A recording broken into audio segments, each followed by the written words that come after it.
ഷീജ പറയൂ, ഫോറസ്റ്റ് ഉദ്യോഗസ്ഥർ സുരക്ഷിതരാണ് എന്നുള്ളത് വലിയ ആശ്വാസകരമായ കാര്യം തന്നെയാണ്. പറയൂ ആ വാർത്തയെക്കുറിച്ച്.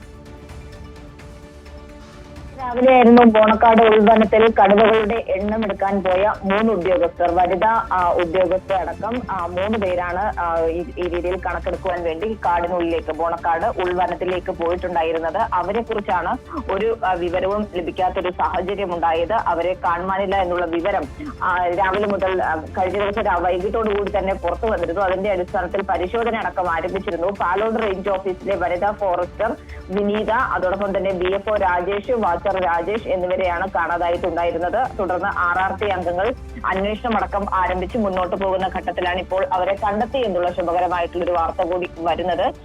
ഇവർ ഉടൻ തന്നെ ക്യാമ്പിന്റെ ഷെൽട്ടറിന് സമീപത്തേക്ക് എത്തിച്ചേരും എന്നുള്ളതാണ് ഇപ്പോൾ ലഭിച്ചിരിക്കുന്ന വിവരം എന്ന് പറയുന്നത്. ഇന്നലെ രാവിലെയായിരുന്നു കാട്ടിലേക്ക് കയറിയത് ഇവർ. പക്ഷേ അതിനുശേഷം തിരികെ എത്തുകയും ഭക്ഷണം കഴിക്കുകയും ചെയ്തിരുന്നു. തുടർന്നാണ് ഈ ഉൾവനത്തിലേക്ക് പോയിട്ടുണ്ടായിരുന്നത്. ഈ സെൻസസ് എടുക്കുന്നതുമായി ബന്ധപ്പെട്ട് ഇപ്പോൾ ഏതായാലും 3 പേരും സുരക്ഷിതരാണ്. അവർ ഉടൻ തന്നെ ഈ ഷെൽട്ടറിലേക്ക്, ക്യാമ്പ് ഷെൽട്ടറിലേക്ക് ഉടൻ തന്നെ എത്തുന്നതായിരിക്കും എന്നുള്ള വിവരം കൂടിയാണ് വനം വകുപ്പ് പങ്കുവയ്ക്കുന്നത്.